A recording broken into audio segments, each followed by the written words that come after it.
আজ বানাচ্ছি চুনো মাছ দিয়ে কাঁচা টমেটোর টকটক চচ্চড়ি। তার জন্য আমি প্রথমে চুনো মাছ, কাঁচা টমেটো, আলু ভালোভাবে কেটে নিয়েছি। এবার আমি কড়াইতে তেল দিয়ে দিচ্ছি। তেলের উপরে নুন হলুদ মিশিয়ে চুনো মাছগুলোকে আমি ভাজতে দিয়েছি।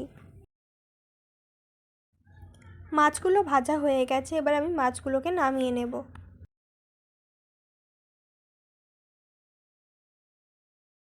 এবারে মাছ ভাজা তেলের উপরে দিয়ে দিচ্ছি কটা শুকনো লঙ্কা, জিরের ফোড়ন ও কেটে রাখা আলু ও পেঁয়াজ কুচি দিয়ে আমি আলুটা হালকা ভেজে নেব।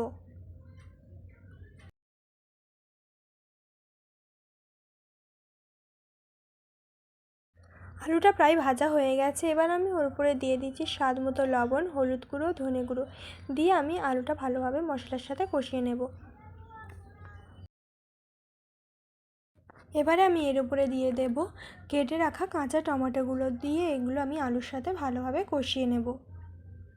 এবার আমি দিয়ে দিচ্ছি পরিমাণ মতো জল। জল দিয়ে উপর থেকে কয়েকটা চেরা করা কাঁচা লঙ্কা দিয়ে আমি কিছুক্ষণ এটা ঢাকা দিয়ে রাখবো।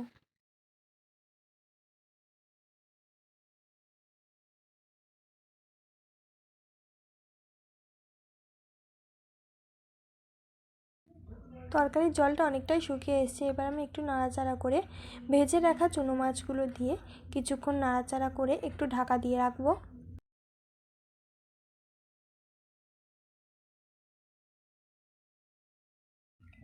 আমাদের এই চচ্চড়িটা তৈরি হয়ে গেছে, এবার এটা আমি নামিয়ে নিচ্ছি।